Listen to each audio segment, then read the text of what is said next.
Hello, everybody, and welcome back to another episode of the Catching Zeez podcast. We are here on episode 13.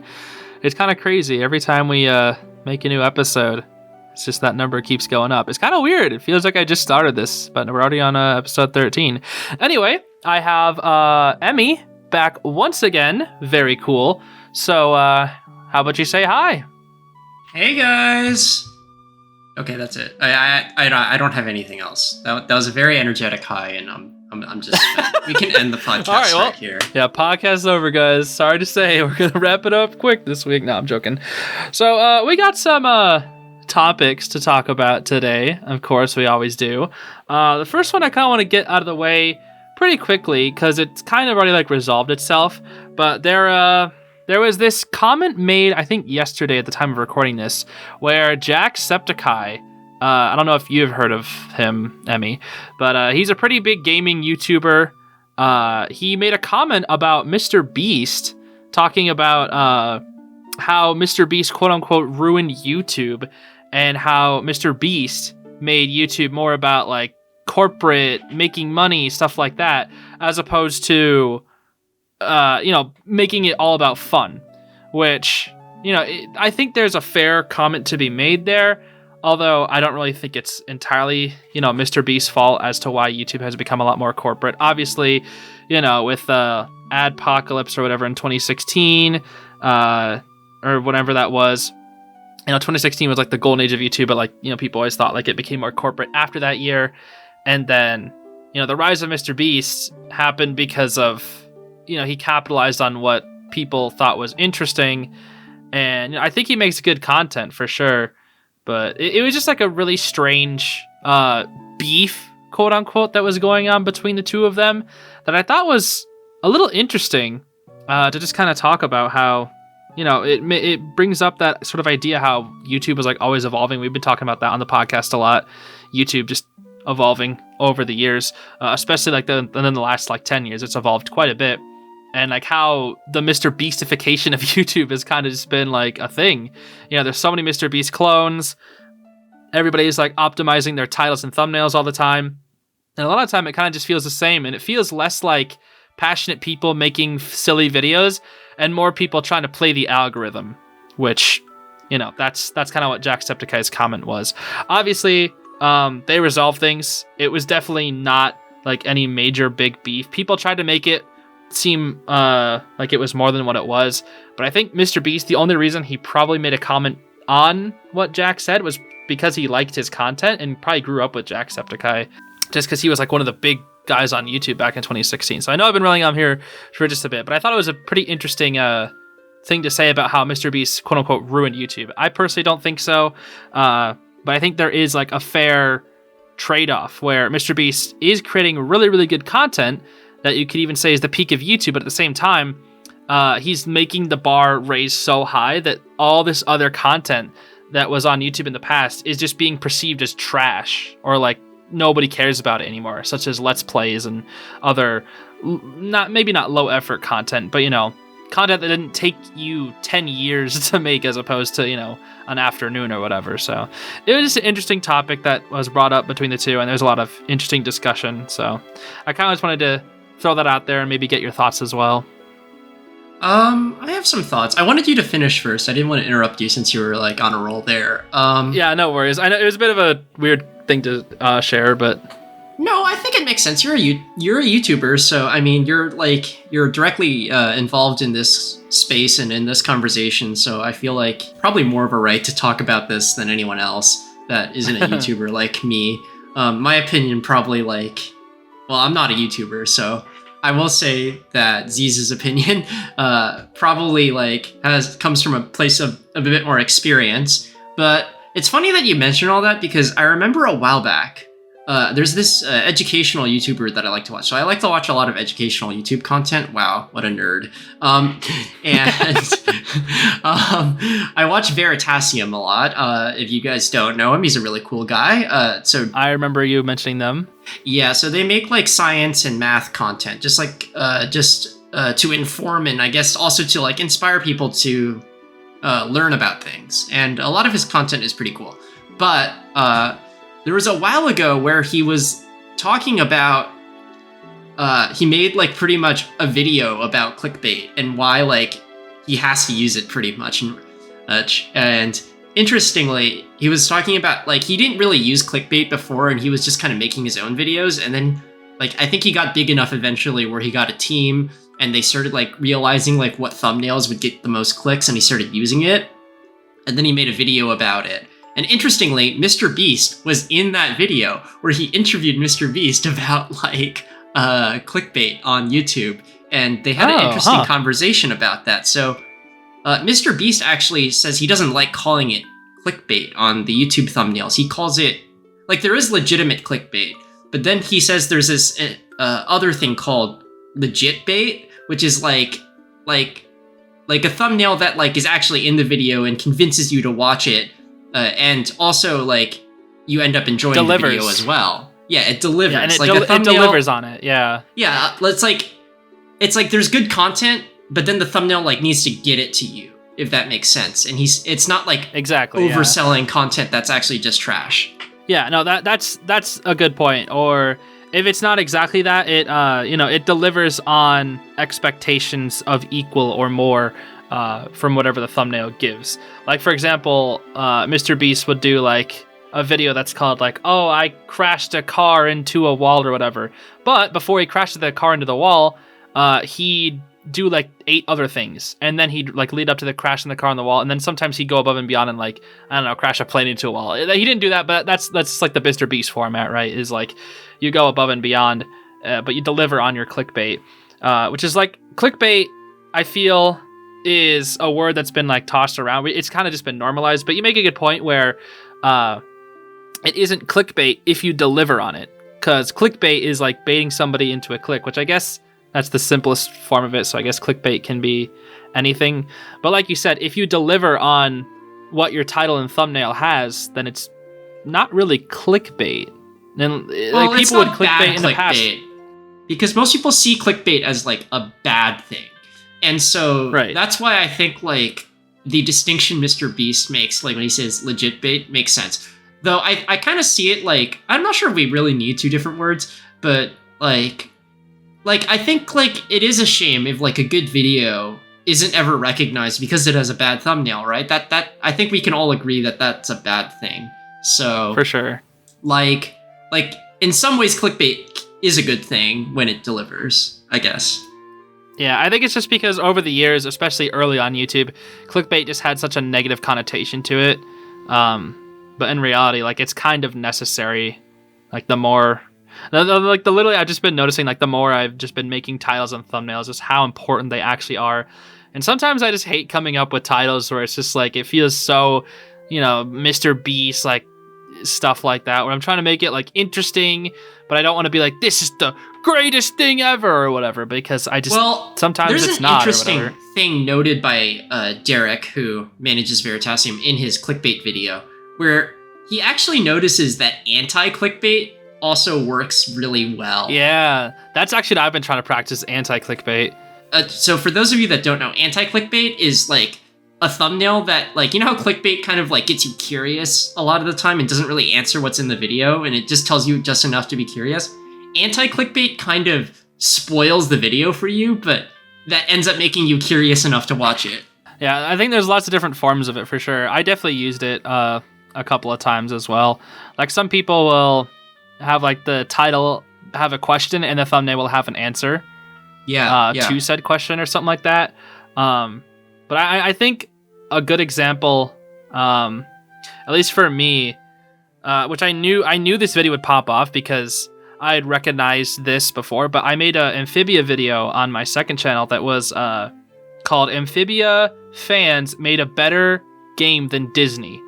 And that, first off, that's already good, because like, fans better than Disney, that's cool. They made a game that's better than Disney. Like, that's mega corporation making a worse game than just regular fans. That's already a good title. But the thumbnail, it was just a screenshot of the game. That's it. It was nothing special. I did add like a little anime, like, zoom effect or whatever, but that was it. Otherwise, it was just a simple screenshot of the game. No like clickbait or anything. And that was it. And it got like, I think 300,000 views. I forget, maybe 250,000, but the thumbnail, if you look at it, it's just like, that's not really a good quote unquote thumbnail, but it's kind of like that anti clickbait, because it shows like the characters on there and their pixel arts, and it makes you like curious, like, well, they're all there. Wonder what the rest of the game will look like, because I'm kind of like showing them the game just kind of being played. And there are a lot of YouTubers that have like low effort thumbnails that just kind of work for them. I think another good example is just when a person is sitting there deadpan face, right, just sitting at the camera. There's a lot of commentary channels that do this, and it's just their face. It's just them in their room sitting in there looking at the camera, and it'll just be like, this guy did a horrible thing, and it's just their face looking at the camera, and that's it. And the views on it will be like crazy high, like up in the millions. And it's just like, how are these like thumbnails so bad? But I think it's just because like a brand recognition thing, where if you recognize like a certain commentator, all you need is their face, and you're just like, well, I don't care what they're talking about, I just want my daily dose of drama or whatever, something like that. Yeah, exactly. I mean, so I think like so I don't want to get too deep into this anti-clickbait conversation, because I think it's drifting a bit from your original question. But I do think the reason why it works so well is kind of like a clickbait is kind of like a promise that you make, right? And like a lot of people are turned off by clickbait because those promises usually aren't met. But then when you put like an anti-clickbait, it actually shows you that you're starting to meet that promise already. So you're like, okay, this person maybe is a bit more trustworthy because they're starting to already deliver on my expectations before I clicked on their video. I don't know.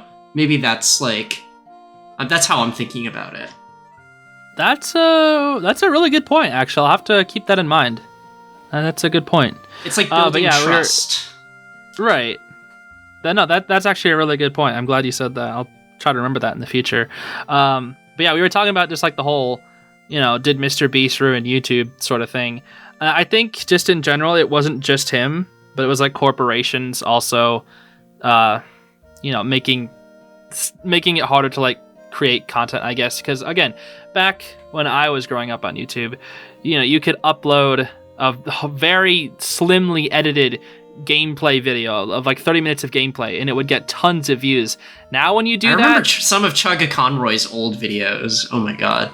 Yeah, but like nowadays when you do that, 0 views across the board basically, unless you're already like an established creator. It's like just garbage level of views, which is kind of sad. But I'm thinking about that, because like, I mean, there's a couple different ways I want to approach this kind of like, Let's Plays aren't getting, or old YouTube content isn't like able to be a thing anymore. I think one is maybe that like that content's a lot more saturated now. Like there weren't like that many Let's Players back in the old days, and also there weren't that many YouTube users back in the old days. Like think about how much exponentially more videos there are nowadays per day versus like maybe like over an entire year in like YouTube 10 years ago. Like it's just exactly like the amount of volume increase is just so much. So like it's harder to find like that one great Let's Play because there's just so many of them. You can't sift through all of them. And I think this is just a consequence of like those people making like their first move on the Let's Play scene, it suddenly being popular, and then everyone like kind of just like following along the pack and bandwagoning onto the Let's Plays until like effectively I think it kind of suffered from its own success in a way, like a lot of content does. Like it just kind of like one thing becomes popular, everyone bandwagons onto it, and then everyone gets burned out of it like really quickly. That's just like the YouTube hype cycle. Like I remember like the 1,000 Degree Knife videos. It was like that burned out really quickly. Or the cake videos where everything was made out of cake. That was a trend. I don't for even a while. know those. Oh, really? I thought you needed.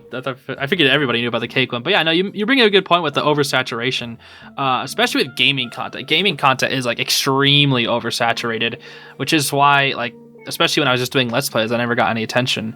And then when I moved over to cartoons, the cartoon community is far less saturated than gaming. It's still like pretty big, but compared to gaming, like gaming is like so much bigger than the cartoon community, especially on YouTube.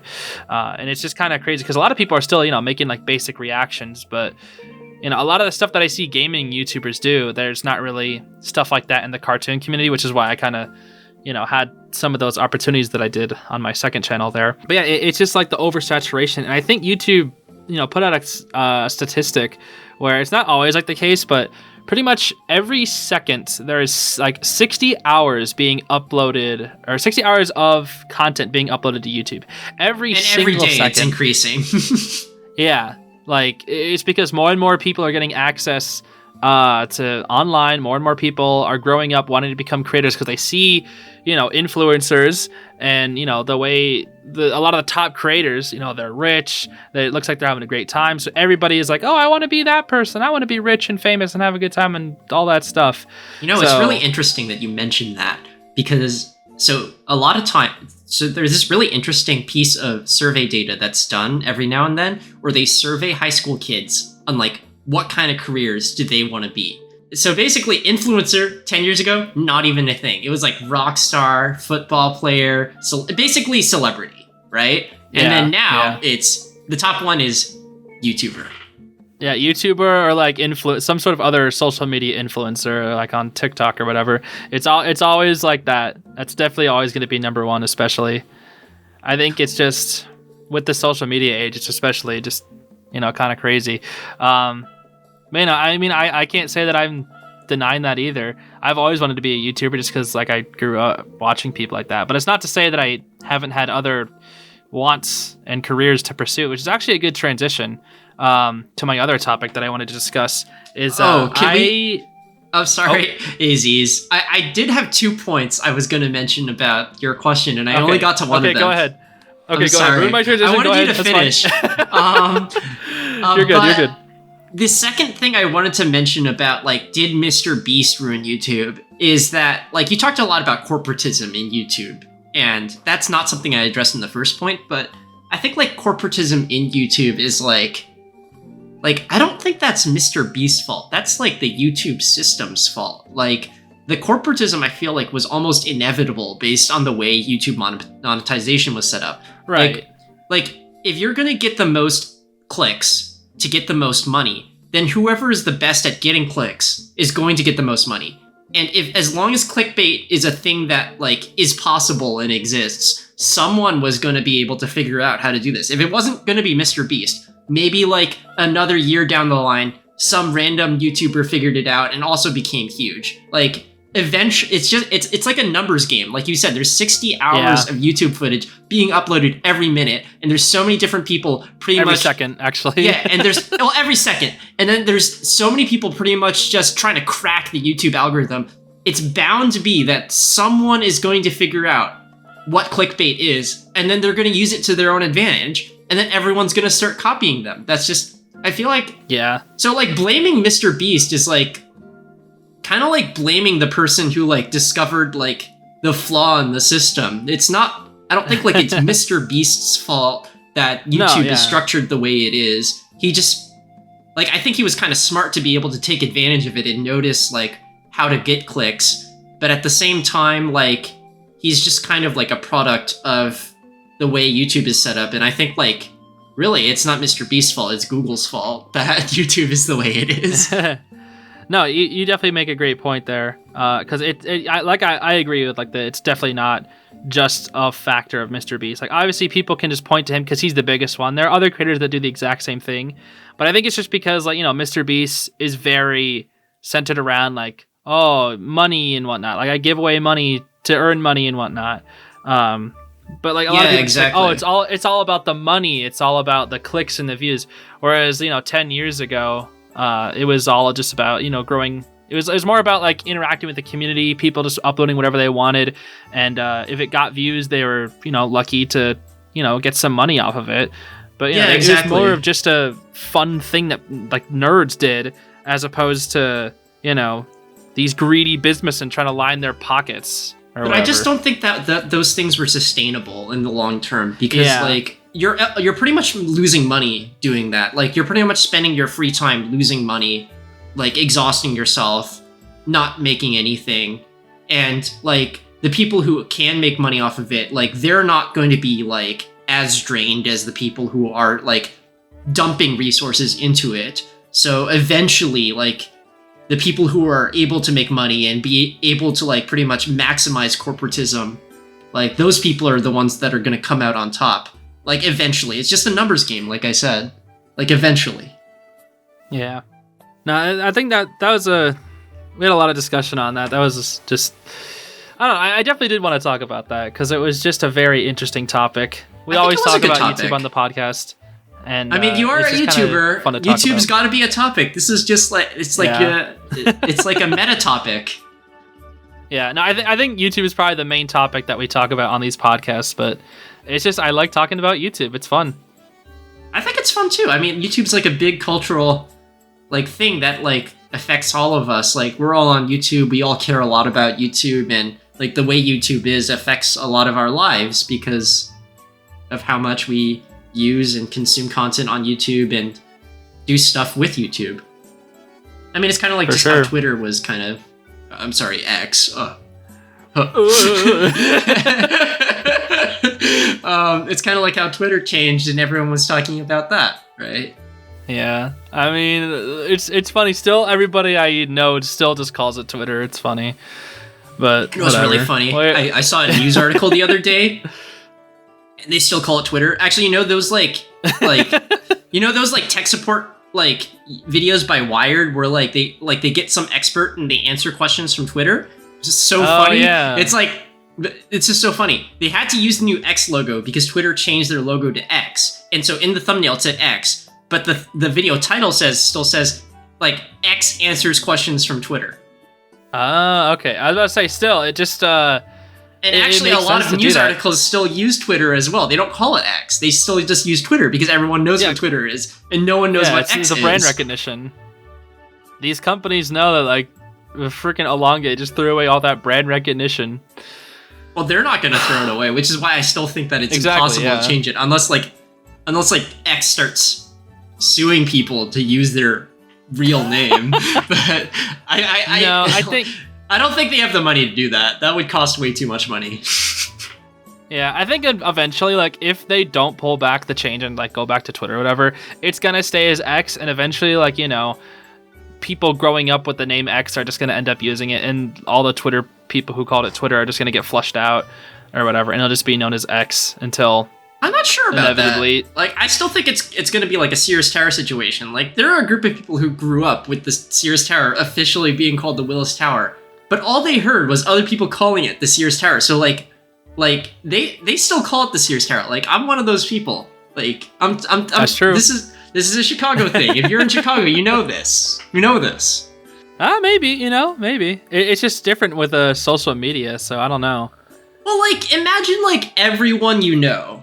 Like all like the influencers, all the news articles, everyone still calls it Twitter. It's just officially called X, but everyone thinks it's stupid. And like, if you say X, like, you're also stupid. Like, it's uncool to say X. Like, imagine being a high schooler and then you say X and everyone in the room looks at you is like, who is this lame-o who said X? That's fair. You know what? That's a fair point. There's also the coolness of it too. Nobody wants to say X except for Elongate and his freaking because it's trying too hard to be cool. Like, if you admit that X is cool, then you're automatically cringe. Oh, you cannot get more base today, Emmy. Oh my gosh, you're spitting so many facts. Oh gosh. Anyway, this is why the youth is Emmy's take on why the youth will never accept Twitter because X is inherently uncool. So funny. Anyway, to get back to my transition point or whatever, I was talking about commitments in life. I was talking about that, like, specifically like YouTube and whatnot. But I have always been a person. I think I kind of like mentioned this briefly a few times before. But I've always been a person who's really, really bad at committing to things, specifically like jobs or studies. And what I mean by that is I don't have like a lack of commitment to like YouTube or whatever, but I have a lack of commitment to a single thing, right? Because I am super interested in so many different things. And like, if I wasn't doing YouTube, I don't know what job I would do because there are so many that I would want to do. Like, there are obviously like a few that, you know, I remember you wanted to be a programmer for a while. yeah, like programmer or animator or just something like that.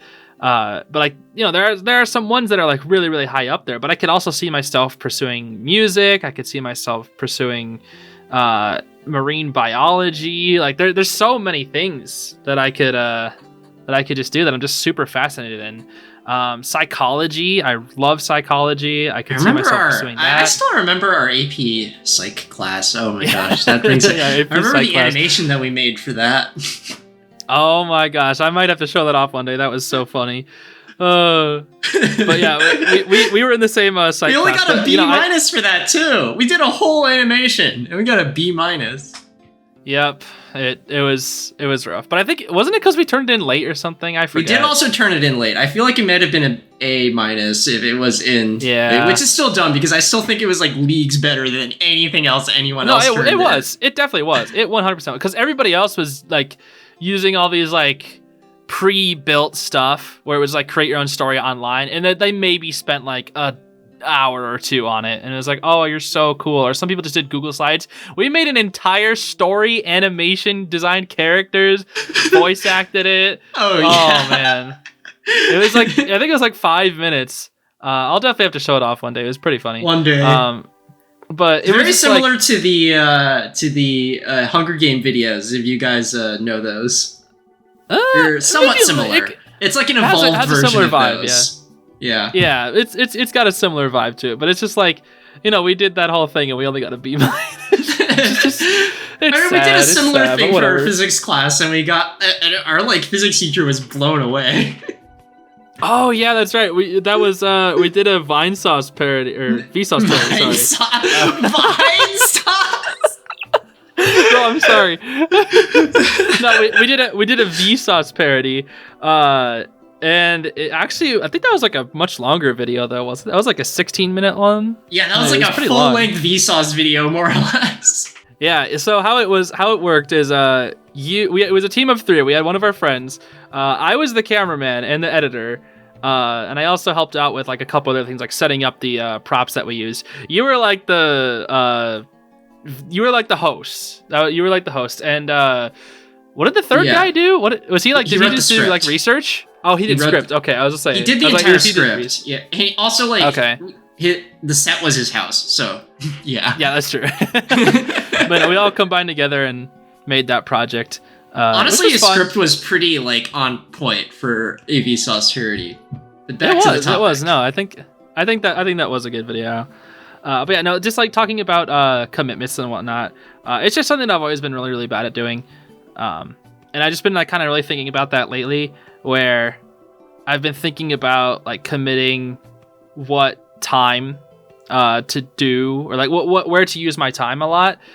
Just because I've been focused on YouTube all the time, but because I'm constantly trying to work on new videos and whatnot, I feel like I'm not evolving my skills enough as I'd like to be. I kind of talked about this like a few podcasts ago. Oh, so you feel like you're stagnating? A little bit, yeah, because I feel like I'm focusing like pretty much all my time into YouTube, but I'm not focusing any time into like actually improving anything about myself. Thus, I'm not improving anything about my content. Like obviously, I do get experience by continuously working on videos, but I feel like I could learn a lot more with like Adobe After Effects. I could learn more about art or music or whatever. I feel like there's a lot more I could learn, and by devoting all my time into YouTube, I feel like there's less learning time going on right now, I guess. Makes sense. I mean, have you considered like devoting less time to YouTube and just like saving a chunk of every day to like professional development, so to speak? Yeah, that's kind of where I've been sitting recently, because actually the last not today, I've actually been working pretty hard today, but the last like 3 days I've barely done like any YouTube work, because I've kind of just been thinking. I've been playing more of that Identity 5 game, and I've just been doing like a lot of thinking about like where I want to put my time into going into these like future projects or whatever. That makes sense. I mean, I think it's good to be thinking about what kinds of projects you want to be doing. Though, I don't know. I feel like you definitely could still learn programming, or I don't think like there's anything in terms of ability wise that's stopping you from learning any particular thing, especially as an adult. I think Well, I mean, I think the biggest myth in like high school was like, oh, there's certain people that are good at certain things and that you shouldn't try the things that you aren't good at. Like a lot of like, even if you're not good at something, like a lot of the time, like that just means you have to spend a little more time at it. Like I'm not good at certain things and I just spend more time at them. So I feel like you definitely could learn programming. You might, or some other skills, and some of them might take longer for you than others, depending on like what your like base skill level is. But in any case, I'm thinking about like relevancy in terms of your life right now, and like what would be the best way for you to like have skills that you could pivot easily, if that makes sense. Right. Like you don't want to have like, you could learn programming right now, but I don't think it would like be applicable right away, you know? Yeah, I guess the biggest thing I've been thinking about with like commitments and whatnot is not so much like what's applicable right away, but more of am I going to be able to use this, and how much time is it going to take, and is it going to even be worthwhile? Yeah. Right, because obviously I'm getting older, but I don't want to be like 35 and not like only have like YouTube experience, right? Because I think I mentioned this a few times, but I think like around, it's like sometime between 35 and 40 is when I'll probably stop doing YouTube, and I'll focus on like a second career path, which is, I have dreams of opening like potentially a game company or animation company, maybe like a hybrid of both or whatever, and like working on games or animation, which I think would be really, really cool. Exactly the best long-term career prospect, as much as sure, yeah. You Gen Alpha kids would like to believe. I'm sorry. No, yeah, it like definitely YouTubers. The younger they are, I feel like the more they're relevant. I mean, it just doesn't last your entire life. It's not like being a doctor where you could just be a doctor your entire life and like you'd be like, oh yeah, this is fine. Nothing has to change. I can just continue being a doctor forever. Like being a YouTuber is tough. The environment is constantly evolving under your feet, like all the time. And like there could be a change like any day that like could just render you obsolete forever. Like people could just never be interested in you again, or the algorithm could change in such a way that where your YouTube videos get like nuked. No, I think that's the whole thing about just like gaining new skills or new experiences is because I want to be able to apply them. And like weirdly enough, I've just been thinking about like, how long a lifetime is, because I'm already like we're in our early 20s, right? So our life is like what? We're already old. Yeah, we're getting older. No, it's funny. So it's like our life is, depending on how long we live, it can be 30% over-ish. Like on average, it'd probably be like 30 to 35% over now, maybe. I don't know what the average life expectancy is. I think it's like 80, but like also that's totally. I thought it was like 73 or something. You're in the United States, it's 80. I mean, it also varies by state and your lifestyle. Like that's just the average. Like knowing nothing else about you, I'm pretty sure like okay. I'm pretty sure like a better statistic for you would be like the average life of someone who does YouTube, which I don't think we have that statistic yet. But I think like you'd probably look at the average life of someone who works like a desk job, which is going to be different than the average lifespan of someone who's like a farmer and does manual labor all day. Gotcha. But anyway, like I would say on a rough estimate, my life is like between 25 to 35% over, unless I get hit by a bus or whatever. Like if I don't die of like any like bad causes, if I die of old age or whatever, my life is like 25 to 35%. I mean, yeah, unless over, you get like young, you get cancer young, or like you get struck by lightning or some other event that you can't really control. God forbid any of that happens. But it's like, before, if I do like, make it to be 80 or whatever, I want to be able to, do all the things that I want to do. And it's just like, I want to be able to build these skills, but it's like, how long do these skills take to build? Like obviously starting earlier is better, but it's like I like corrected. To Zeez. It is in your 70s. Okay.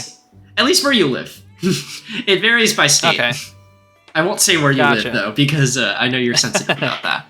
But well, I guess that does narrow it down to a certain number of states, does it? So now you know which set of states Zeez possibly could live in based on life expectancy, if you want to look that up.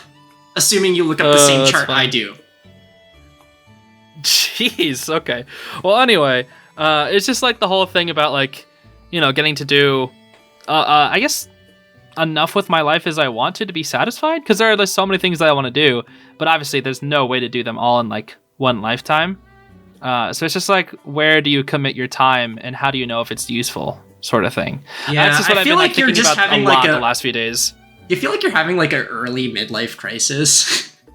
No, that's actually what some people have just been calling it. I just have these thoughts all the time. I think it's good that you're having it earlier rather than later. Yeah, I feel like I've just been always having these thoughts, though. I feel like these are thoughts that I've just always had in my head. It's just that, the more I grow older, the more relevant or more like hard to ignore, I guess, they become. Yeah, I mean, I think it's nice that you're having the thoughts a bit earlier so that, like, you can spend, like, your life doing the things that you actually want to be doing and find worthwhile, because, like, I mean, it's better than waiting till 40 and realizing your life is half over and you haven't enjoyed anything that happened in your life. Yeah, no, that's especially like when your youth is like deteriorating or whatever. I know I'm fine, like, with whatever, like, for a good time. Like I said, like, I'm still in my early 20s, so I'm not like really worried about anything specifically, but it's more just like I want to make sure I don't commit my time wrong or whatever, because like I don't want to put all my eggs into the basket of YouTube, right? Because like, as much as I love YouTube, there are things beyond it, and I can branch off from it too, but I want to be able to grow and do other things that isn't just YouTube, right? Because I'm kind of just the YouTube guy right now. I feel like a part of that is remind me, you're still working, right? Part-time? No. You're not working part-time. Oh, you're just a full-time YouTuber now. Yeah, I'm a full-time YouTuber. Okay, well, I mean, so have you considered, like, possibly taking classes on the side or other things that you could use to develop out your skills? Like, you could still be a programmer or do other things, or you could learn art a bit more and do, like, art for games and whatnot. Weirdly enough, I've actually thought about taking acting classes, because I feel like one thing that I'm really bad at is improv. I feel like I'm pretty bad. I've seen a lot of people that can really help with your current YouTube content, too. Exactly. That's kind of where I wanted to translate, because I could kind of get better at acting, potentially, do voice acting even. And I feel like acting translates into a lot of different things. So I thought about maybe taking like an acting class. I haven't really like specifically researched it, but it's more just like maybe that's something that I could do. Because I feel like I'm not really like good at acting, because the most I can really do is just, what I do on YouTube. But I've noticed a lot of creators, they're able to just speak extremely clearly. They're able to say exactly what they want to say without stuttering, without having a bunch of ums and uhs in it. So like voice acting and speech. I guess, but they just make a clear and concise speech. And they can do that for so long, where I feel like I take a lot more time to think about things, or I'll repeat myself, or take a long time to get to my point. For that. And it's just, at the same time, it's like, well, I could do that. But at the same time, if I wanted to start, working on my game development skills, I could practice more art, I could practice more programming. It's just a lot of the stuff I've been thinking about, especially the last few days, and I'm just kind of like, where do I commit my time? If you need help with programming, hit me up. For sure, I know that. I know I always got you as my trump card if it ever comes to, learning programming, but, when it comes to like other avenues and whatnot, it's just, it just makes you curious about where to commit your time, and that's why I'm just taking even more time to just kind of think about that. Speaking of other life skills that we've been wanting to work on, I've actually had one that came up for me actually just yesterday that I realized I hadn't been doing, but I kind of wanted to do more. Something I wanted to do, but I just haven't made time for. It's just the same way with you, where like work and other stuff gets in the way. I don't know. I kind of feel like our lives as adults are just kind of this meme where like you as a kid, like you're like, oh my gosh, I want to like be an adult so I can play whatever games that I want and have as many games as I want. And now like I'm an adult, my Steam library is like huge, but my playtime is 0. Yeah, exactly. I think I have like a backlog of like 200 games. Yeah, that's right, you kids. Crazy. You're gonna have like a billion Steam games, and you'll never play them all. This is the horror of adult life. It's just spooky. And every time I play a game and I'm not recording it, like if I'm not recording a game, I'm just like, I'm wasting my time. I could be doing so many other things. Which is like when you're a kid, you don't really think about that. You're just, you're fully engrossed in the game. But as an adult, you're just like, oh, I should be doing this instead. I should be doing this instead. I should be doing this instead. Yeah, I should be doing some chores right now, or cleaning my apartment, or going to do some errands that I was behind on, or et cetera, et cetera. Yeah, it just comes back to that grind set or whatever. Yeah.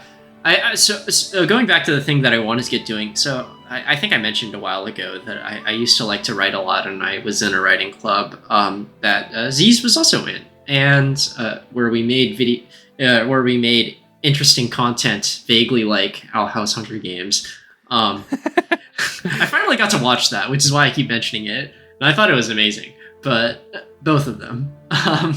But I wanted to get back to doing it again because I've had this story in my head. I think you know about it. You always like to make fun of the initial scene. Yeah. I won't this time. I already did it in a previous podcast. I'm not gonna make fun of it. Don't worry. I already changed it, by the way. It's way better now. Yeah, I know you changed it, but still, it's just, I didn't it's tell you what I changed it to. Funny, actually, I haven't even written the changes. I know what I want to change it to, though. But no, I want to get writing again. I don't know. Like a lot of people go like, "Oh, you're never gonna finish this book," and I'm like, I guess that's not really the point anymore. I kind of just write because it's fun and I like doing it, and I don't know, the book I've been writing is kind of just like has become like an expression of my feelings. So even if like no one reads it, I still think it's worthwhile to do, at least for me. So I still want to do it. And that's something I've been wanting to pick up again on, even though it's not super relevant directly to any of the work that I do. No, I like that. That's good. I've always enjoyed, despite that first chapter, I always just made fun of it. It's improved. Yeah, no, your writing has always definitely been like, I think out of everybody in the club, yours was definitely the one that was just, I think like at the highest skill level, I guess. Oh, you don't need to compliment me. I've read some people's writing, like, because I was the editor. I read a lot of other people's writing, and there was a few people that I felt like, yeah, they were good. I mean, I was considered also them an like editor my on there equals, too. I guess. I really felt like they like. I mean, I admired them. They could do stuff that I couldn't do, and like it was interesting. Someone submitted like a very well written script to me once, actually, while we were in the writing club. Like it was like a screenplay for a thing, and I was like, "This is really great." I know the thing that you were also really good at is establishing like locations and settings and mood, but I always thought your dialogue was a bit rough around the edges for sure. Oh yeah, my dialogue's definitely improved a lot. I realized that my dialogue and my characters were always kind of flat, so I had been working on that actually. So the way I work on my writing is, a lot of people don't see me write a lot, and I don't, and so they're like, "Emmy, how do you work on your writing?" And so a lot of the time when I'm bored, I just kind of sound things out in my head, and I just imagine that I'm writing and just think about how the scenes would play out. And I don't know, it's just kind of like, I've always had like a really active imagination, so it hasn't really been that much of a problem for me. And it just kind of keeps me busy when I'm bored. And so I can just like, oh, how would the scene play out? I don't like that. Let's change that again, replay it, or maybe that. I don't know, it's kind of like I'm like directing in my head. That's kind of how I got so good at like narration, was I would just practice constantly by narrating random stuff whenever I had like a moment and I was bored. I would just like start narrating. I'm like, no, I don't like that. And I would keep doing it over and over and over again, pretty much. And I did the same thing with characters, and I started like studying them a bit to see like how to write better dialogue. So my dialogue has improved.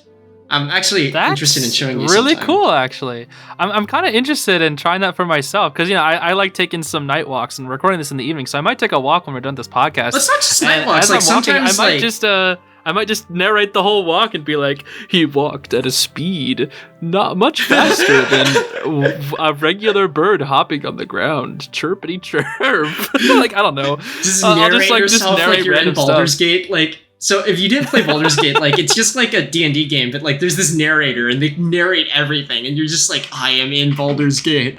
I am a D&D character. That actually sounds like so much fun. That's another way that I improved my characters. Is I started like doing more work into creating characters in D&D, and oh, that's right, yeah. So I've actually gotten really into it recently, because our friend, the infinitesimal Froshman, has been DMing a campaign. So I got really into it, and I started making a character for that. I don't know, so just like making characters up and thinking about them is like, it's just practicing, I guess.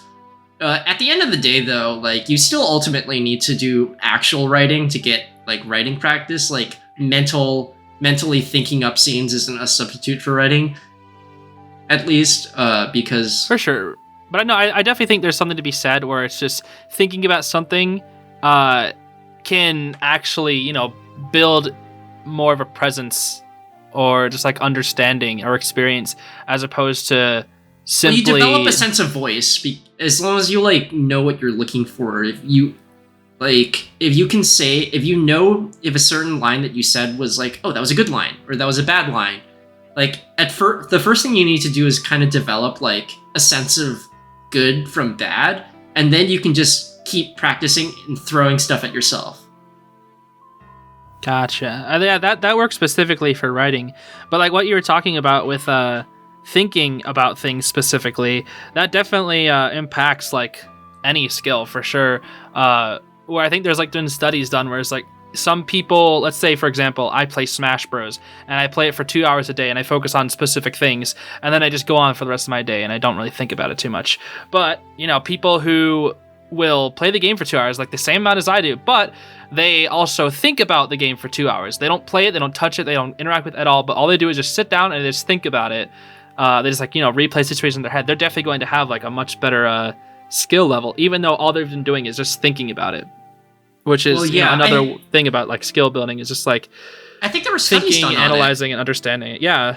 Like I remember this in our AP psychology class. Like I think people were like playing a piano, and like they had some people also like picture themselves playing the piano like in the way that they were supposed to, and those people did like even better than the people that were just playing the piano. Exactly. So it's a lot of it is just a mental thing. Yeah, I think like the best thing that you can do if you want to improve your writings is develop like you need to get like a good taste. It's kind of like cooking actually. Like you need to be able to taste like a good dish from a bad dish, and you need to be able to like detect what you're doing wrong. And then once you can do that, you can start correcting the things that you feel like are wrong and enhancing the things that you feel like you're doing right. It's kind of like what like I had this teacher once that said this line. He was just a substitute teacher, but he's a really good substitute teacher. And he said he didn't believe that practice makes perfect because he felt like that wasn't enough. He said perfect practice makes perfect. Like you have to practice in a way that actually improves what you're doing. Oh, yeah, I think you mentioned this line to me before. That's actually good. I'm glad you brought that back up. And I like what you said about comparing it to cooking. Even though I feel like I'd be a really bad cook because I eat so much like frozen food or whatever, so I feel like my taste buds are ruining. But like the freaking chef from Ratatouille said, what the chef from Ratatouille said, anybody can cook. So I think like the ending line from Ratatouille is, I think a lot of people remember that line, but a lot of people don't remember the ending line from Ego, where he was like, well, anybody can cook, but it takes like someone really serious to actually dream up something, I guess. Like you have to have that developed sense of what you're looking for. You have to know what you're looking for. That's true. I feel like that's true. That's like what I was getting at earlier. Wow, we got a full circle there. Wow. I mean, I kind of been talking about myself for a while. I wanted to talk a bit about myself since you brought up this topic in my own self-improvement, but we can also get back to you if you want, or we can move on. What do you think? No, I think that was a good spot to leave it at. I kind of like that discussion we had. We do have a few topics that you wanted to bring up, so anything that comes to mind? Let's talk about Super Mario Bros. Wonder. That's like that's a super, I guess, it's a more chill topic compared to the other two topics I have on there. For sure. Yeah, so first impressions, there was a trailer that came out at the time of recording like a few days ago, whatever. It was like a little Nintendo Direct, and showed off a lot of new gameplay for the game. And for 2D Mario, a lot of people have the complaint where it's just kind of been the same old thing for like 10 plus years, and it's just been kind of getting boring, especially with the introduction of Mario Maker, where everybody can create levels. So it's like, why the heck would we bother playing Nintendo's levels when we can just make our own that potentially are even better designed than theirs? Well, the answer is Super Mario Bros. Wonder, where they've introduced, new characters and a whole lot of new different gameplay elements, and it's vastly different from the new Super Mario Bros. Series. Not only did they replace the voice actor with Charles Martinet, but just lots of different little gameplay Actually, mechanics. that's the only difference. Nothing else is different. Yeah, all we did is we just replaced Charles. That's it. It's just a they reskin like a of new New Super art Mario direction or Bros. whatever. U, but it's just the voice actor is different. I still never even played New Super Mario Bros. U. That's the one game in the series I haven't played. Of the New You Super Mario weren't Bros. missing a whole lot, to be honest. I figured. I think I played like the first Other like than the couple HD levels of a textures. princess. Yeah, like when I saw Nabbit being a character in Wonder, I was like, oh yeah, that guy exists because I barely knew about him from the U. Should have The been freaking U? Monkey, but whatever. The U sounds like some like The Wii U show version on TV. The Wii U version. But you know, there's a lot of different like changes. You know, lots of new enemies, lots of different little gameplay things. And it looks really cool. And something that I saw from an interview that I thought was really neat was the developers were not given a deadline. They were able to work on it at their own pace, which I thought was really cool and something that I'd love to see the rest of the video game industry do. Yeah, it definitely does. But I'd love to see the rest of the video game industry take that direction as opposed to like forcing workers to crunch, because video game development it's can be so interesting pretty tough. that you mentioned that. Because there was this controversy. This is like actually not on the topic list, but I will bring this up now since it's relevant. There was this controversy involving Baldur's Gate 3 because it was too good, apparently. You might be wondering, it's like, what? Why would anyone be mad that a video game is too good? Well, it's not the players that are mad. Apparently, the devs are mad because they're like, Baldur's Gate 3 has just set the bar too high. We can never... Like, this is too high an expectation. We can never meet this ever again. This game is bad. It's kind of like how, like, they're like, Mr. Beast are into YouTube. They're like, Baldur's Gate 3 ruined game dev. No, yeah, that's definitely hard, especially for people always trying to, like, one-up, especially in the video game industry, where it's just, like, always getting better. Like, I don't even know how Zelda's gonna, you know, surpass Tears of the Kingdom with all those new changes. Well, it's not, like, one-upping, because, like, I think a lot of people from, like, responses to that were like, well, like, the Baldur's Gate 3 is kind of like a great experience because, one, no loot boxes, no loot crates, game is working on day one, no DLC, so, at least so far, or no required DLC for, like, story stuff, like, they're like, this should be the standard, and then other game devs are like, this is too high a standard, we can never meet this, and then now we're looking at, like, what game devs can do if they like work on something and they're given time and you don't rush things. I'm talking to you, Pokemon. Game freak. I'm sorry that there's something in my throat there, Zeez. I had to cough that out. I got that on my system now. But anyways, yeah, like I just feel like it's people complaining and not wanting to be better. I kind of like agree with like the gamers a bit more here. I do understand that like there is a certain element to like gamer backlash where like you don't meet expectations a lot of the time, but like the way the games industry has been with like AAA games not working and whatnot, like I think they were right to demand better, you know, because they're paying for these things. Yeah, it also reminds me of a silly meme that's like by a Sonic. It's like a Sonic picture, and it's like him saying, I want to play games that are very like shorter, made by developers who have more time to work on the game, that are paid more to work less. And it's like, and I'm not joking, it's literally they want like a smaller game with less content, so that developers have more time to work on it and they also get paid more. It's interesting because it's like an anti-consumer thing, basically. Because like most people would be like, oh, I want the next game in the series to come out like right now. I want to play it. But, there are a lot of other gamers, especially myself, that are like, you know what? Just take as much time as you need because we have a massive backlog that we got to work on.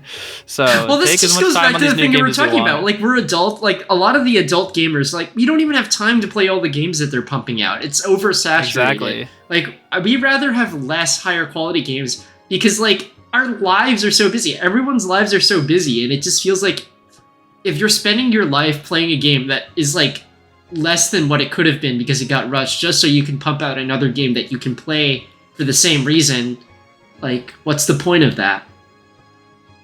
Exactly. But going back to Super Mario Bros. Wonder, I do agree with you that like I'm trying to remember where you left off. Actually, I agree with most of the points that you said.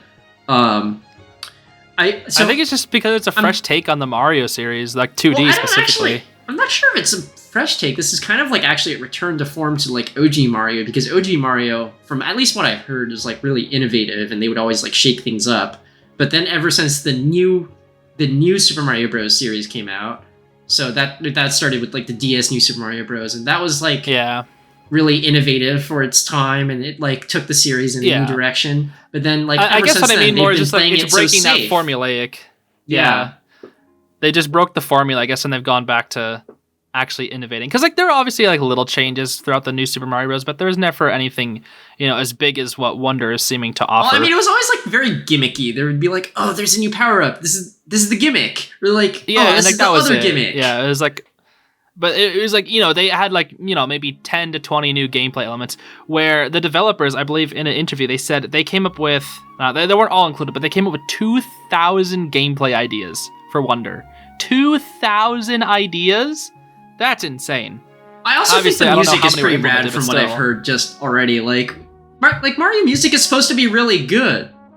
And usually at least for the last couple games, the new Super Mario Bros. Music for Wii and U were not that great. So I'm not sure what your experience with playing the new Super Mario Bros. Games are, but like I would play the heck out of those games, because those were the only games I could. So my parents would be like, okay, we're gonna buy you, like, you have a set number of games that you can buy for this console. Even if you have the money to buy it, we are not going to allow you to spend it on the console. And so what would happen is that I would just have new Super Mario Bros. Wii and U, and I would just play the heck out of those with my sister would also be there, so I have a younger sister. And we'd just play the heck out of those games. It would be something that we would do together in the co-op mode. And we would just do that. So I have like a pretty, I guess, tight relationship close relationship with the new Super Mario Bros. Series. I didn't have a DS, unfortunately, so I couldn't play the original new Super Mario Brothers. But it was a classic. Well, the minigames especially were a classic. Oh no, I know I played the minigames, but I didn't have the actual game. I thought it looked amazing. I wish I could play it. Actually, interestingly, they're bringing back like the 2-item mechanic from that game, which I really like. But yeah, they are. That's right. Well, no, I remember playing like the game, and I thought it was all right. Honestly, it was like the game that really like I really wanted to get, and I had to like beg my mom for like months. It was like for my I think like it was either my 10th or 11th birthday. It was like, I need new Super Mario Bros. U. I was like obsessed with this game. I was just like, I need this game in my life. Sounds so basic. I was just like, it's just a Mario game. It was just like, no, I need this game in my life, because everything up until my life at that point was like Flash games. You kids don't understand. Yeah, it was Flash games. Bro, do you ever go on Nitrome? I love Nitrome. I don't know that one. Oh, man. No, Nitrome's a classic, dude. Super. What's it called? Not like Cave Escape, and there's Bad Ice Cream. Oh man, those games are. I don't know those. Good. I know like the Fancy Pants Adventures ones. Those were pretty cool. Henry Stickmin too. Those are good. Henry Stickmin, yeah. But anyways, those were the games that I had in my life up until that point. On my laptop, which had 500 megabytes of RAM. Oh dear. This was back in the old days. We were running Windows XP on that thing. Oh baby. This is like 2000s kid stuff. But yeah, I don't know. So I played a lot of the games, and I thought they were good. And then like they got old after a bit, and I got really frustrated with them because I like wasn't that great at playing them, even though they're not even actually that hard of a game. But then like a bit later, I installed newer Super Mario Bros. Wii. I've talked about this. Oh, the mod. That's right. You always wanted me to play that. We never got to though. Actually, I don't even think you can install the mod anymore. Aw. You can probably find some way to emulate it. No, you can definitely emulate it. The emulation is directly supported because the mod community and the emulation community worked pretty hard on like integrating those two. Or the homebrew community. But I don't think you can install the homebrew channel anymore on the Wii, which makes it impossible for you to actually play it. not that I actually condone anyone mod their or Wii. Please consider all steps before doing so. This disclaimer is just for Zeez's sake. Basically, I had a lot of fun playing that game. It had like the music was way better. The level design was just so great compared to New Super Mario Bros. Wii. It just shook up the formula. And like when I saw New Super Mario Bros. Wonder, I was like, wow, this is like the mod. This is like the mod. I'm inspired again. It's like the formula is different. For sure. Also, it's great to just know that like not only is it a good game, but it was made under really, really good conditions too. Exactly. So I don't know. I like this new flagship Nintendo game. It shows that like I think it wasn't that great for Nintendo to like just leave their flagship kind of just like stagnating. Whereas like their other franchises were kind of like taking their limelight away from like Mario, which is like supposed to be like Nintendo's thing. That's like Nintendo's mascot. And so I'm glad they like brought it back to I don't know, back to everything, back on par with everything else. I'm kind of hoping that 2D Zelda also has something like this too, because 2D Zelda has been kind of slacking recently. Yeah, that's true. I've never been big on 2D Zelda because I've never played a lot. I need to play more 2D Zelda. Yeah, no, 2D Zelda is kind of like a thing of the past, but you know, people care about those 3D adventure games. But I think the last one we had, get it? Because A Link to the Past. No, I think A Link Between Worlds is probably like the last like good one. Like I thought DX should have just okay, said A Link of the Past. Probably, but you know, I hope that 2D Zelda eventually gets some better treatment eventually, kind of like Wonder. I would love to see some innovative 2D Zelda. I don't know. I'm totally open for it. I want more high quality games out there. But I want to talk a bit about the new stuff in Wonder. So, like, points are gone. Did you notice that? They are? I actually didn't notice that. No. So you know how so this is a holdover from Mario's arcade days, but there always used to be a point counter, and whenever you squashed a Goomba, you got like, I guess 100 points, you got like 100 points from the coin, but it never really meant anything because like Mario's not an arcade game anymore. What's the point of points, right? Like, yeah, it was just a high score if you just wanted it, I guess. That's yeah, all. And also like for challenges and whatnot, but it was like kind of pointless. If you really wanted to, you could like farm so much just by like, jumping on an infinite Koopa shell even. Well, yeah, and so the points like were totally pointless. The funny. But they actually got rid of them, and I'm not sure if you noticed, but like whenever you jump on something, you actually get like action commands now, apparently, from like Paper Mario. So you get like nice, good. So every subsequent nice, good, great, yeah. Yeah, and it's just like they also added badges, and I was like, wow, this is literally just Paper Mario, but like you can't even just give us real Paper Mario. We can't even have badges in regular Paper Mario. Freaking mainline Mario has badges and action commands, but not like Paper Mario. Come on, Nintendo, give us what we want. Anyways, I'm sorry. I'm sorry to the developers working on Paper Mario. That outburst was uncalled for. Anyways, I'll be sure to talk to my therapist about that outburst and to ensure that doesn't happen on this podcast in the future. In any case, no, the badges were pretty great too. So I really like how they got rid of points, and it's just like it makes it look like more significant now when you do more. It's like more encouraging, it's like a word instead of like, oh, it's just a number. Like the word means more. I do hope they keep the format where if you get like a combo of 8, then you get a 1-up. That'd be cool. I think they've still kept that. I think that's like the Incredible. I think that's why I was like keeping an eye on those action commands. It looked like Incredible was the highest amount. Wonderful! So yeah, I like the badges and what I'm like, because like in New Super Mario Bros. Wii, you could spend like, so in New Super Mario Bros. Wii and New Super Mario Bros. U, you could get the collectibles were the star coins, and there'd be 3 per level, and so there would just be the collectibles that you could get. And like in the regular game, they didn't do anything, which was lame. I like wanted to collect them, but like I just lost the motivation to collect them. But now, like in newer Super Mario Bros. Wii, you can actually spend the star coins on getting items from the item shop. Like the item shops didn't just give you items; you had to spend star coins to just get items. And I was like, wow, that's so cool. The collectibles actually do something, and I actually want to collect them now. And it made me like now when I collect a collectible, I'm just like, wow, I got the collectible. I completed the challenge, and I can spend it on items to get more collectibles. And it's the same thing with the badges, right? You could spend the collectibles to get badges, so you could get more badges.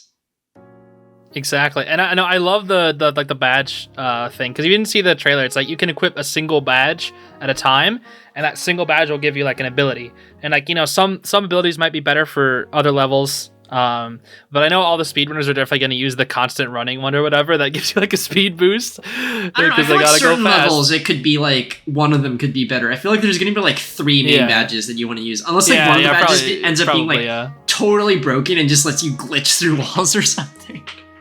Maybe, but I know like the Vine one definitely seemed kind of interesting.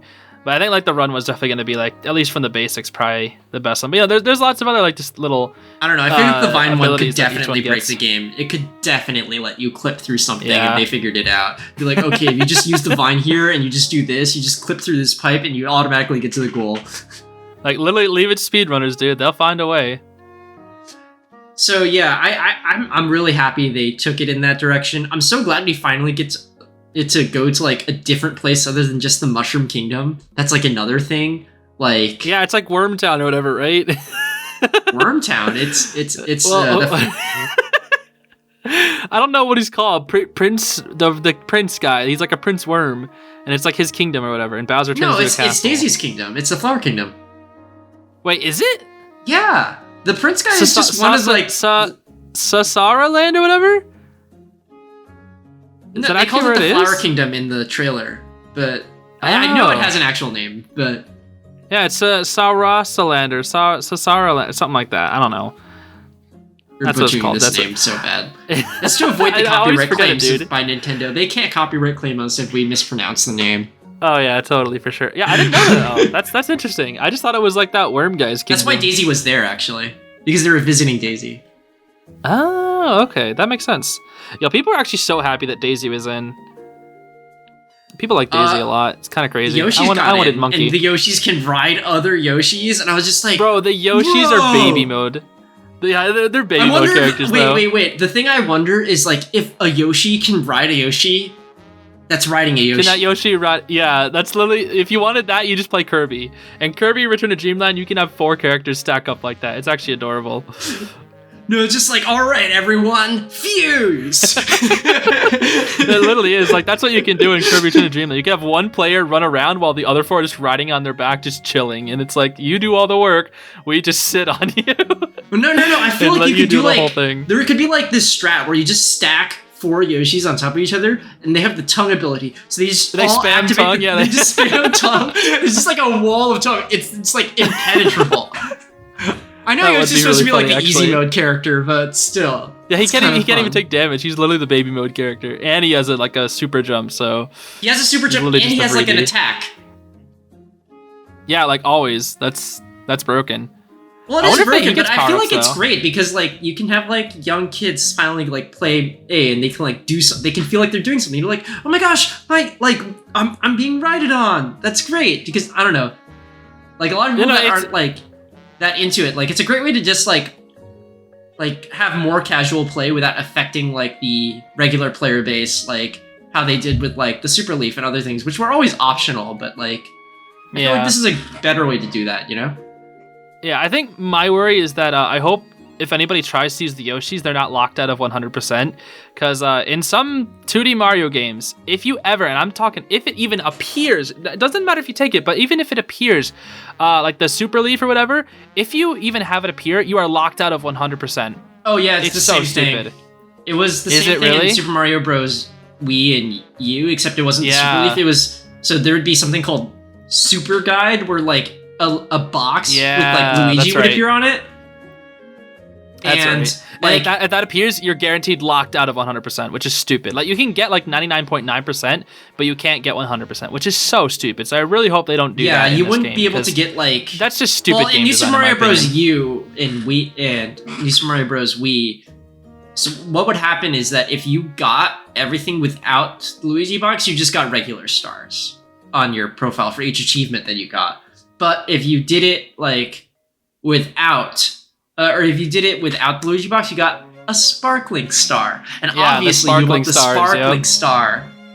I don't know. I never really liked that. Dull. Yeah, I think that's like kind of scummy game design where it's like even if you mess up one time, you can't fix your mistake. Like that's so stupid. Well, it like punishes you for like practicing, I guess. Yeah, it punishes you for being like, bad at the game. It's like you're completely exactly. Like I'm already bad at the game. Like you're already punishing. Why do you need to punish me again? I think it's if you lose. I don't know if it's across all games, but I think I know in one of the games it's 7 times in a row. Yeah, it's 7 or 8 times in a row. I think. If you die 7 or 8 times in a row, then it will appear, and then you're completely locked out. You have to start over your entire game. Well, you don't have to start out your entire game. So there's a strategy you can do where you just unload the save and load back from where. But that's just annoying because you have to complete levels that you've already completed. Like pretty much like the only way to get 100% is to just painfully replay levels. Yeah, save scum and painfully replay levels that you already like played. It doesn't like it's not like an actual challenge. It's just like. It's just tedious, I guess. Well, what I also think is funny about those sparkly stars, let's say you got the sparkly stars, right? You cleared every level flawlessly. You got 100% and then you just of the game, got one Luigi box. They can take away the sparkly stars. Exactly. Too. Even after you already got it, if you like die 7 times a level, let's say you hand your little brother the controller, it's like, oh yeah, you can go and play. He can mess up your file. If he dies 8 times or 7 or 8 times that level, because the box will appear, even if he doesn't touch it, boom, sparkly stars are gone. Well, actually, it's so stupid. It actually becomes kind of pointless after you complete the game anyways. Like, let's just say you speedrun and complete the game, right? You get to Bowser's Castle, you defeat Bowser, right? In New Super Mario Bros. Wii and New Super Mario Bros. U, after that, they just give you the ability to save any time. So, like, it's not even a challenge. Like, you're not even losing anything at that point, because previously, before you could save anytime, you only got to save at the castles. But in between, you could use quick saves, but you could only load those once. After you loaded a quick save, it like went away. That's true, yeah. But that's a good point. After you complete the game, you can just save any time. So then, like, you can just endlessly save scum. Like, if you get a Luigi box, no worry. Just go back to the title screen and literally just waste 30 seconds. Like, your punishment for being bad at the game is wasting 30 seconds going back to the title screen to reload the save, which is totally pointless. I do hope they get rid of that. I guess another thing you could do. Yeah, another thing you could do is you could also go back and redo the castle levels to save at any point. But that'd also be really tedious to do. Like, do one new level, go to do the castle level, save. Go do one new level, go do the castle level, save. It just gets so tedious. Yeah, exactly. But, I really hope Wonder has done away with that because it's just not a good design. Yeah, I feel like if you want a challenge in the game, you should be able to enable like a hard mode. You shouldn't like need to lock this under like. If you complete hard mode, then you get, like, the super sparkly stars, but not, like, just some pointless thing. If you're just playing and you want to complete everything, it just punishes you for, like, Mario has being never bad done at the that game. For 100%. Well, I just feel like punishing you for practicing is just bad game design in general. I feel like you're pretty on the point with that. Like, you should reward a person for playing the game, not, like, punish them for playing the game. Exactly. Especially when you like program these things to help people out and just be like, haha, you can't achieve 100% anymore because you were bad for a certain amount of time. It's just silly.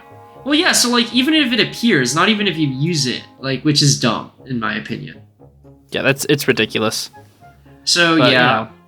I'm trying to think about other new mechanics I saw. There's like the new Wonder flowers, which that's why they're flowers. Because we're in the Flower Kingdom, get it? I guess, yeah. I can't believe you missed the fact that it was in the Flower Kingdom. What a fake Mario fan. Listen, I saw the worm and that's all I paid attention to. I don't even think it's a worm. I thought they were a flower. They're not even a worm. No, he's a worm. Okay, listen, hold on. I'm looking this up right now. The Super Mario, he's like a new guy. He is a worm. Is he a worm? Hold on, New Kingdom. He's a worm. Oh gosh, yeah, you welcome to the Flower Kingdom, but the guy is like a worm caterpillar thing, right? Oh yeah, that's what he is. I think he might be a caterpillar. That might be right. Yeah, he's just funny because we already have Wigglers in the universe. So yeah, he looks like a different Wiggler kinda. It's weird. Which is also interesting because like I think for a while like Miyamoto was like you can't like strongly suggested not to add new characters into Mario games. Oh yeah, that's right. That's why like on Paper Mario, there's not like any really new looking characters, where most of them are just like a regular Toad or a Bomb. It was Whereas, actually like, the same thing Thousand with Year New Door Super had Mario all those new Bros. ones. As well, because that's why a lot of the levels in New Super Mario Bros. Were really safe. Like, oh, you have the crystal level, you have the mountain level, like we always do. And so I'm so glad they finally got to like change that up and make things like different for once. I don't know. I just like I want variety. I want like Mario's supposed to be going all over the world. Like, what does the world look like? And it's just like all these subtle world building things. I don't know. Like a large part of like platformers for me at least is like getting to see the world itself. I love the new open world aspect. I don't know. I feel like I'm definitely gonna get this game when it comes out, just because I have a lot of great memories playing Mario games, and I don't know. I think I will enjoy this one. I do for sure. One last question about Wonder though. Who is gonna be your main?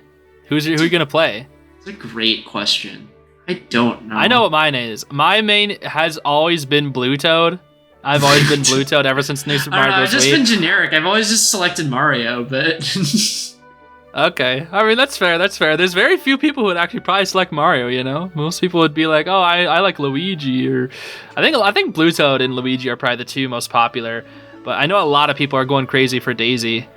Crazy for Daisy. That rhymes. Anyway, but you know, you can play as Peach I'm too, which is Blue interesting. Toad. That's another interesting thing, is that Peach is like playable and not like a damsel in distress as she usually is, or just not in the game. Yeah, and like it's been nice like getting to play as her in like 3D World or whatever, because she has the float ability, which makes her pretty unique. Like she's slow, but you know it's at least fun that she's there. Wow, they're bringing back another Paper Mario element because Princess Peach was playable in Super Paper Mario. Oh snap! It's always coming back to Paper Mario. It's just it's like we can't have real Paper Mario anymore. We have to have Paper Mario, and like freaking Super Mario Bros. Has more Paper Mario in it than Paper Mario. And even get this, we got Super Mario RPG coming out later. Oh yeah, Super Mario RPG. And you can play as Peach in that game.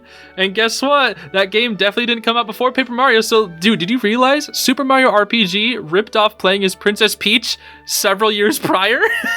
No, I forgot you could play as Peach in Super Mario RPG. I totally forgot about Super Mario RPG. I can't believe they ripped off something that didn't exist yet. Isn't that crazy? I'm sorry. How did they rip that off several years prior? I'm a fake fan. I'm leaving now. I'm jesting. There's also even Super Princess Peach, which is a game, but I've never played it. And there's even a Princess Peach game solo herself coming out sometime. I heard wasn't that good. So I never played it. I just know it's for the DS and it's stupidly expensive. Is it? It was always like $70 bucks at my local GameStop, so I can only assume it's really expensive. GameStop just seems like it's like ripping you off. Maybe you should talk to them. If they still exist. Nah, that's not. It hasn't been there for a while. It was back there like in 2018 or whatever. I remember seeing it. But you know, the only games I have there are like maybe like a few Pokemon games. Their 3DS section is awful. No, wasn't one of our friends working there and like whatnot? A few years ago, yeah. I guess they must have moved on after it closed. All right, I feel like this podcast has been going for a while. Do you want to do one more topic, or do you want to cap it off? No, I think this is a good spot to end it. We've talked about a whole lot today. There were still a few other topics that we didn't get to, but you know, there's always next time in the podcast. So, yeah, thank you for listening, everybody. I hope you enjoyed this one. We had a whole lot of different topics here, and we kind of just almost interweave them a lot too. So, it was a good one. I had a bit more energy today. So, I mean, I think the last time it was with me and the Race Man and. I was kind of tired that day, actually. I still wanted to be there to support you, but I don't know. I usually do these because I want to support you, but I was also kind of tired. I have a lot more energy today because I got sleep. Also, today's a holiday. Happy Labor Day, everyone. But yeah. Well, this is going to come out 2 days later, but whatever. Happy Labor Day for everyone at the time this was recorded. Hope you get some vibration in the force where you just feel like, oh, Emmy wished me happy Labor Day. happy day 2 days ago, but not today. Yeah. Don't have a happy day today. Happy day 2 days ago. Happy day 2 days Anyway. ago. I feel like a lot of people are looking forward to going to school. That's true. Yeah, a lot of people are going to school now. Anyway, we'll end it there. Thanks for watching, everybody. I do appreciate it. And we'll be back next week with another podcast. So look forward to that. Thanks for watching. See you all then. Bye-bye. Bye.